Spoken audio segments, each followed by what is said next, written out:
Halo chat, apa kabar? Jadi hari ini aku mau ngebahas sesuatu yang dimana aku ngerasa ada pembahasan yang cukup menyenangkan buat dibahas. Jadi kurang lebih gini ceritanya. Jadi suatu hari aku ketemu ada orang bikin postingan yang dimana postingannya itu kurang lebih kayak ngasih tahu kenapa sih VTuber itu bisa nggak terkenal gitu. Dan dia ngasih tahu gimana sih cara analisis dan sebagainya. Aku pribadi sebenarnya ngerasa ini tips yang bagus. Tapi meskipun ini adalah tips yang bagus, cuma ada beberapa hal yang bisa dikritisi dari kontennya dan sangat-sangat bisa kita pelajari. Dan dari sini kita bisa tahu kalau orang yang bekerja di sosial media spesialis, content planner dan konten strategis itu adalah orang yang bekerja dengan keras ya gitu ya.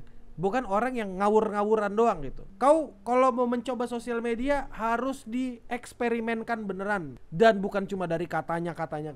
Kurang lebih itu yang mau ku kasih tahu ke orang-orang kayak kalian. Dan iya, siapa yang mau ku bahas? Seperti biasa, yang mau ku bahas di sini berasal dari grup kesayangan kita semua yang dimana isinya banyak orang cerdas, cendekiawan dan akademisi rumahan, yang dimana mereka menghabiskan waktunya untuk riset masalah-masalah VTuber, yang dimana ini adalah grup VPU. Seperti biasa, grup kesukaan kita, ayo kita tepuk tangan. Dari grup kesukaan kita ini ada orang yang namanya Experimentalis ID. Ini dia fanpage, baru bikin akunnya, akun Facebook baru bisa kelihatan. Dan di sini dia bikin postingan tentang 2 alasan kenapa VTuber sepi. Wah, menarik. Mungkin ini bisa jadi bahan pembelajaran untuk kita semua dan ini bisa jadi bahan evaluasi buatku juga karena aku adalah orang yang ngerasa channelku sepi gitu. Jadi aku perlu nih, meskipun aku bukan VTuber tapi bisa kali diterapkan ilmu-ilmunya gitu. Oke, pertama, apa bilangnya dia? Pertama, kebelet jualan persona, terlalu fokus menjual karakter unik, lore rumit, dan desain mahal. Padahal tidak ada yang peduli kalau lu gak terkenal. Kita masih bisa memperdebatkan yang pertama.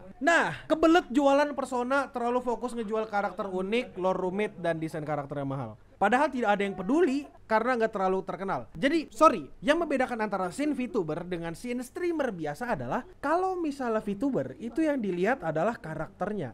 Seberapa cantik karakternya, seberapa entertaining personanya, baru orang bisa hangout di chat, bisa ikut ngobrol, ikut apapun itulah. Masalahnya yang bikin jengkel di sini adalah ini orang sotoy banget anjir. Ini orang sotoy banget. Kenapa aku bilang sotoy? Kenapa aku bilang ini gak relevan? Karena gini, orang yang punya karakter bagus akan lebih memungkinkan dia untuk mendapatkan penonton juga. Kita tahu yang namanya beauty privilege. Mau kau ganteng, mau kau cantik, sama aja. Selama kau punya penampilan yang bagus, maka kau akan dilihat. Kenapa sih karakter itu penting? Karakter itu jelas pertama sebagai jendela utama. Kayak misalnya, lihat artnya dulu. Setelah orang ngelihat artnya, itu akan menjadi jendela supaya masuk ecchi. Dulu pas masih segini, masih streamer kecil, karakternya emang udah cakep. Makin lama makin gede dan makin cakep juga. Makin gede juga view-nya. Setelah itu kita bisa ngelihat kalau visualnya udah bagus, yang dipastikan berikutnya adalah audio. Yang dimana kalau audiomu jelek, kayak begini, kalau audio jelek kayak begini siapa yang mau nonton? Ya itu kenapa audio dan visual itu sama-sama penting. Cuma kalau menurutku pribadi hal yang paling penting dan paling utama adalah audio. Karena orang masih tahan ngelihat gambar jelek tapi gak tahan denger suara jelek. Oh, kita punya contoh yang paling gampang. Mithya Batford dulu ketika modelnya masih biasa, itu penontonnya around 50 bahkan under 50. Tapi begitu dia ganti model, look at her now. Kau bisa ngelihat berapa gede. Jadi jelas kalau visual itu berpengaruh. Aku nggak tahu dia mendapatkan data dari mana ketika orang berjualan persona sama menjual karakter unik dan desain bagus, desain mahal. Nah, desain mahal ada harga, ada barang. Itu kenapa dari tadi aku selalu ngomong desain cantik itu pasti berpengaruh, desain ganteng itu pasti berpengaruh. Ada harga, ada barang. Bukan berarti gambar murah nggak bisa bagus ya. Cuma sekali lagi ada barang, ada harga. Jadi jelas itu dua-dua itu penting. Kenapa sih aku dari awal tuh ngomongin seberapa cakep karakternya dan audionya? Nah, kalau dua tadi udah tercapai, selanjutnya yang perlu dipikirkan lagi adalah bagaimana cara kau menjadi unik dan bisa menjual personamu. Kita bisa ngelihat beberapa orang, dia cukup beda daripada VTuber yang lain. Dia punya suara yang unik, dia punya persona yang unik. Itu kenapa dia bisa jadi rame. Kalau misalnya gak ada perbedaan atau gak ada keunikan atau gak ada persona yang entertaining, ya percuma dong. Imagine Akil sekarang yang lagi streaming itu gak ada bedanya sama streamer-streamer lain. Suaranya mirip, pembawaannya mirip, atau bahkan gaya berkontennya mirip. Kau ngerti gak sih maksudnya? Misal Miti, dia jago nyanyi, dia ketawanya enak didengar, terus habis itu dia punya reaksi yang bagus juga. Kayak orang suka, orang pengen bikin dia ketawa, orang pengen mencari reaksinya dia. Kobo menjual keunikan. Dikala semua member Hololive waktu itu ngomong kasar adalah dianggap hal yang tabu, ya udah, dia dengan berani ngomong kasar. Habis itu dia jadi bocil kematian dan rame. Itu kenapa menjadi unik dan punya persona yang menyenangkan itu penting. Jadi kalau misalnya kau ngerasa persona itu kebelet jualan persona, menurutku agak aneh. Intinya jual persona itu perlu banget. Karena kadang-kadang penonton itu pengen tahu gimana reaksimu terhadap hal tertentu. Mu di sini maksudnya penonton ya. Streamer ya atau VTuber gitu. Jadi menurutku itu kenapa aku ngerasa kalau nomor 1 itu sotoy mampus. Tapi jangan salah, meskipun aku ngomong kayak begini, ada kok beberapa VTuber yang desain karakternya jelek, tapi dia tetap bisa kayak rame. Misal kayak Lord Limbah, karakternya kan jelek, tapi untungnya adalah dia punya personality yang unik. Dia punya konten yang unik. Paham kan? Sekarang kita lanjut. Tadi untuk masalah argumen pertamanya dia, ini menurutku adalah lambang kesotoyan dan lambang dari kayak dia gak bener-bener eksperimental dan riset. Aku gak tahu. Sorry kalau misalnya kedengeran kayak ngejudge, cuma akan ada sangat banyak orang dengan modal karakternya bagus dan suara enak, terus cara dia ketawa itu nagih, itu bikin orang-orang tergila-gila jadi penonton setia dan akhirnya jadi rame. Jadi kalau saranku ya kau bisa lanjutkan risetmu lagi atau bahkan kau bisa eksperimen sendiri. Karena di sini namamu eksperimentalis ya. Sekarang kita lanjut ke pembahasan berikutnya. Kedua, di sini dia bilang mengabaikan tren. Banyak yang malas riset, mengira konten akan viral sendiri tanpa usaha lebih. Kalau kamu nggak terkenal dan ingin dapat penonton, setidaknya kamu bikin konten yang penonton cari, bukan berharap lu yang dicari. Pakai kata kunci yang benar, buat thumbnail menarik dan pilih topik yang dicari orang. Anyway, aku kasih tahu cara topik konten digambar. Oke. Di sini ada beberapa hal yang bisa kita kritisi. Gini, kalau kau mengerti sosial media dan benar-benar mengikuti perkembangan sosial media, di sini ada beberapa hal yang menurutku janggal dan aku kurang suka. Kayak misalnya, kalau kau memperhatikan apa yang terjadi di sosial media, kayak misalnya kau ngikutin banget nih sosial media dan bagaimana perkembangannya dan bagaimana zamannya. Zaman dulu kalau kau perhatikan, waktu awal-awal Google naik, waktu awal Google itu masih sering dipakai maksudnya, dulu orang itu masih ada di era mencari. Sekarang orang bukan mencari, lebih ke arah apa? Rekomendasi. Dari mana aku bisa sadar kalau sekarang itu eranya rekomendasi, bukan dari mencari? Kita bisa ambil contoh di Twitter, sekarang sebutannya for you. Di TikTok for you. Instagram kita nge-scroll ke bawah itu nggak nyari, tapi disediakan algoritma. Sekarang kita bukan lagi di era mencari, tapi sekarang kita disuguhi. Kelihatan kan bedanya kan? Itu kenapa di sini aku agak ngerasa terganggu dengan bukan berharap lu dicari. Betul, aku setuju banget. Pakai kata kunci yang benar, ini nggak sepenuhnya benar. Karena ada beberapa video yang FYP yang rame, tapi kata kuncinya nggak pakai kata kunci yang gimana-gimana gitu. Pilih topik yang dicari orang. Kenapa sih aku ngerasa ini tuh bisa jadi nggak efektif? Karena pertama, kita ambil contoh DeepSeek. Orang-orang banyak banget yang mencari topik DeepSeek, terutama di bagian IT, di bagian orang yang penasaran sama ekonomi dan lainnya. Mungkin kau bisa cari tahu, orang tuh penasaran dengan DeepSeek. Tapi hasilnya apa? Ada orang yang bikin video tentang DeepSeek, view-nya nggak serame yang lain. Karena orang-orang yang beneran nyari, itu emang nggak banyak. Ketika pun nyari, itu bakal ketemu yang paling atas dan itu yang biasa ditonton. Sekali lagi, rekomendasi. Orang jadi bakal lebih ngarah rekomendasi di sini. Nah, di sini anyway aku kasih tahu cara cari topik konten digambar. Bener nggak sih kalau mau video FYP itu by luck kayak berdasarkan hoki aja? Ada yang hoki, ada yang nggak hoki, ada yang berdasarkan emang diperkirakan gitu. Misal, dia ini videonya dalam tanda kutip kebetulan FYP, kebetulan masuk algoritma, dimakan sama algoritma. Mungkin dia nggak tahu apa formula yang dia pakai, dia nggak sadar, tapi technically not by luck. Semuanya bisa dipelajari. Itu kenapa ada orang yang bekerja sebagai content spesialis atau social media spesialis, ada yang bekerja sebagai content planner, ada sosmed strategis dan lain-lainnya ya. Jadi this is a real job.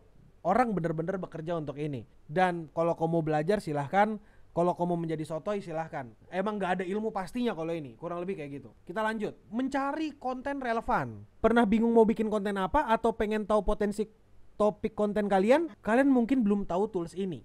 Aku bisa tebak jelas ini kayak Google Trend. Kau kalau mau cari Google Trend sekarang, kemungkinan besar bukan ini. Aku juga bisa buka Google Trend. Ini tools yang paling gampang. Kurang lebih ini ngasih tahu ini berapa banyak orang yang mencari topik ini. $1 berapa rupiah, Al Nassr versi ini, Persis Persebaya, dan lain-lainnya.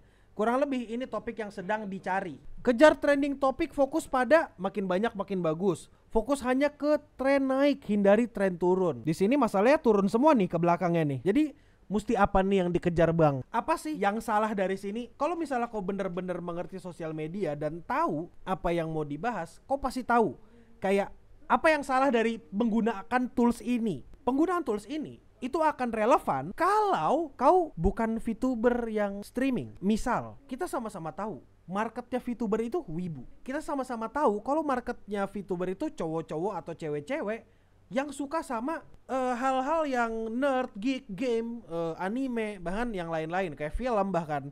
Nah, sekarang bayangkan kalau kau mengikuti tips dari Experimentalis ID, kau bayangkan ada VTuber ngelawak membahas Persis Persebaya. Bayangkan Kobo tiba-tiba ngomongin Persis Persebaya. Imagine something like that gitu. Possible nggak? Possible.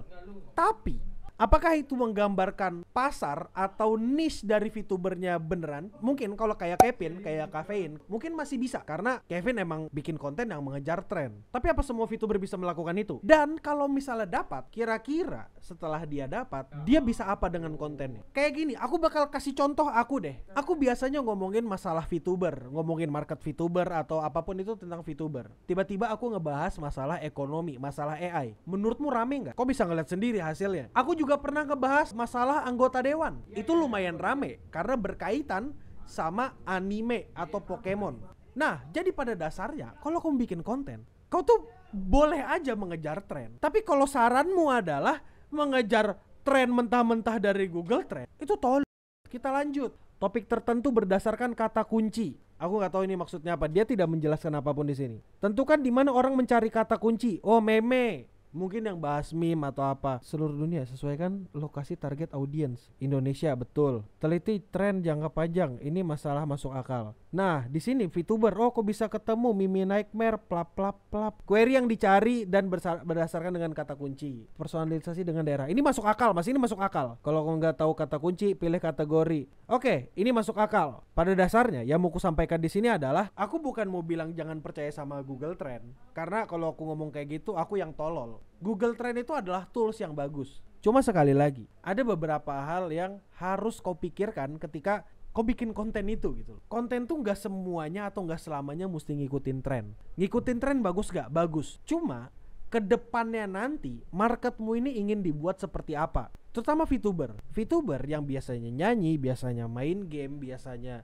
yapping, tiba-tiba dia karena penontonnya demand masalah dia tren mulu, yang trending-trending atau konflik-konflik yang baru-baru terjadi, bakal capek dong. Bahkan konten kreator seperti biasa pun, itu pun juga aku ngerasa tips ini kurang enak buat diikuti. Sekali lagi, kalau saranku, sebenarnya ada beberapa tools yang beneran bagus gitu, beneran bisa kau pakai. Bahkan it's free, it's for you gitu. Kayak misalnya, tapi ini bukan buat yang pemula-pemula banget ya, tapi ini ya bisa kau lihat di analytics ini. Kau bisa ngeliat di analytics, kau bisa ngeliat di audience, kau bisa ngeliat nih dari sini nih siapa aja nih yang penontonmu nih. Kau ngeliati konten mereka bikin apa, topiknya apa, kau cari pembedanya dan apa yang bikin kau unik. Kurang lebih kayak gitu. Kalau kau cuma ngikutin tren, kau lupa sama target audiensmu, kau sama aja kayak menghancurkan karirmu sendiri. Karena gini deh, ada beberapa orang yang terkenal karena stream RP. Terus tiba-tiba ketika dia nggak stream RP, mati. Penontonnya nurun. Dampaknya apa? Subscriber banyak, viewersnya sedikit. Itu ntar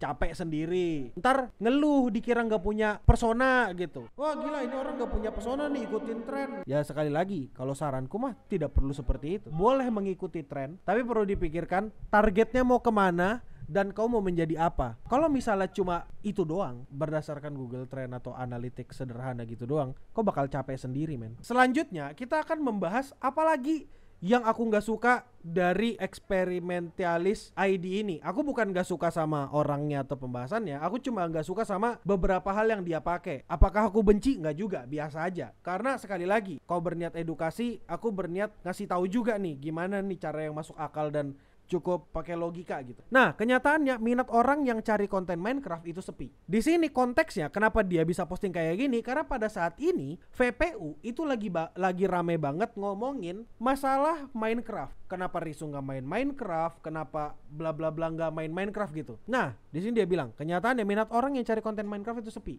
Ini aku agak ngerasa aneh. Kata cari konten Minecraft, kalau aku coba berdasarkan cari, ini tuh agak aneh. Karena seperti yang ku jelaskan di awal, sekarang udah bukan eranya mencari, tapi sekarang adalah eranya kita dikasih makan nama algoritma. Oh, aku masih nyari bang di Google bang. Sekarang ku tanya ke kau, di Reels kau nge-scroll, di Facebook kau nge-scroll, di Twitter kau nge-scroll, seberapa banyak kau nyari? Sekarang kita tuh disuguhi algoritma men, gak sepenuhnya mencari. You know what I'm saying? Kenapa kata-kata cari konten Minecraft itu sepi? Sangat-sangat tidak relevan. Karena seperti yang kita tahu dari zaman kemarin-kemarin, Minecraft itu komunitinya solid, kreatornya juga sama-sama solid, kreativitasnya juga ada, dan banyak lagi. Meskipun penontonnya banyak bocah, tapi meskipun begitu, Minecraft tetap jadi salah satu konten yang gede. Sesolid apa komunitas Minecraft? Betul, Minecraft itu masih bikin rewind. Nah, jadi kalau ditanya cari konten Minecraft itu sepi, ini agak ya begitu. Kok bisa berkaca dari orang-orang Hololive yang main Minecraft, rame gak rame? Karena apa? Karena ini udah disuguhi gitu, dikasih algoritma. Jadi jatuhnya ini misleading. Kita lanjut lagi ya pembahasannya ya. Kalau kamu mau tahu sebenarnya bagaimana cara komunitas Minecraft itu bekerja,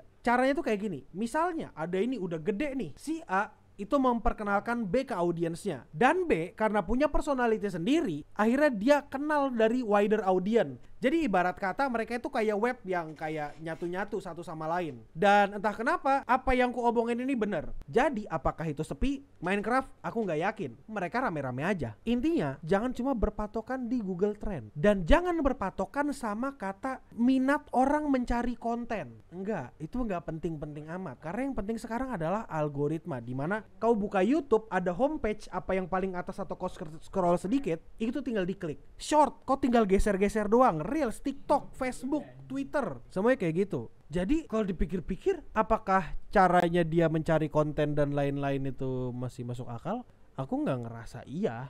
Karena menurutku cara mencari konten tuh nggak kayak gitu. Content planner, sosmed spesialis itu pekerjaan yang susah. Itu kenapa aku agak kesal ketika ngeliat ini orang modal Google Trend tapi yeping gitu. Dia nggak coba-coba beneran pakai analitik yang lain. Minimal kalau kamu mau yeping kayak gini, kok bisa pakai toolsnya VR Cama gitu, yang ngasih tahu, wah ini ada VTuber yang lagi naik daun nih, subscribernya nambah sekian. Terus habis itu, oh ini kontennya apa nih gitu. Ada toolsnya, kau bisa cari tahu sama VR Cama tuh. Tapi kalau cuma dari Google Trend doang, ya susah. Ya nggak apa-apa, bebas kalau dia mau bikin konten kayak gitu. Kau silahkan juga menjadi VTuber dan bikin konten cuma berdasarkan Google Trending, bebas, suka-sukamu. Cuma sekali lagi, kalau kau mau menjadi VTuber atau streamer atau apapun itu, saranku satu, pertama cari target audience. Kedua, kau mesti tahu kau mau dikenal sebagai apa. Terus habis itu, kalau kau udah tahu mau dikenal sebagai apa, kau udah tahu mau ngapain di sini, baru kau riset tuh ke orang-orang sekitarmu, lihat apa yang ramai di sosial mediamu dan sama interestnya dengan kau. Misalnya aku sangat interest dengan ekonomi. Aku berani jamin sosial media aku isi ekonomi. No more Texas. Aku suka sama VTuber, stream VTuber. Aku suka lagu rap, VTuber lagi, drama. Ini tentang saham-sahaman lagi, meme. Udah kayak gitu. Kan algoritmanya gitu-gitu aja. Karena aku tahu nih, oh dari sini nih ini rame ngebahas ini. Oh udah aku bikin yang mirip atau bikin yang lebih baik, atau bahkan bikin yang tidak di cover sama orang-orang. Kalau begitu menurutmu TikTok adalah sosmed gagal? Kebanyakan dari appeal TikTok adalah membuat konten yang musiman dibanding konten yang tahan lama atau unik kayak YouTube. Enggak gagal. Malah TikTok itu adalah salah satu sosial media yang berhasil karena dia bisa tahu kalian interestnya apa dan gak ada tren yang sebenar-benarnya tren. Hal random kayak misalnya orang ngebahas anime atau ngata-ngatain cosplayer itu view-nya bisa sampai jutaan loh. Sekarang nyari viewers lebih gampang lewat short, siapa bilang? Nah, di situ baru kata kunci masuk, baru topik masuk, baru relevansi masuk gitu. Pokoknya banyak men yang mesti dipikirkan, yang mesti dicari tahu, di riset, dan yang pasti bukan cuma lewat Google Trend doang. Dan ya itulah, gimana? Kalian gak suka sama argumenku, kalian gak suka sama aku atau videoku? terserah. Tapi apakah yang ku sampaikan masuk akal atau enggak, terserah, aku nggak peduli. Dan gimana menurut kalian? Nah, ya, aku nggak peduli juga gimana menurut kalian. Kau bisa komentar Momoy atau komentar Pogis biar rame gitu. Kayak kau mungkin mau datang ke live stream, kau bisa datang ke chat di sini. Dan ya ikut live supaya bisa ikut-ikutan cari topik, ngobrol-ngobrol bareng gitu. Dan ya udah itu aja dulu. Aku Akil Dewa Waterson Yani, TK Sound. Cobalah diam dan sejenak lirik. Telah kami buat sepenggal lirik. Bukan sirik, apalagi bermain licik. Alright. Come back to my stick for watching me. Let's go. Bukan materi pelajaran namaku. Iya. Thank you udah menonton. Dadah.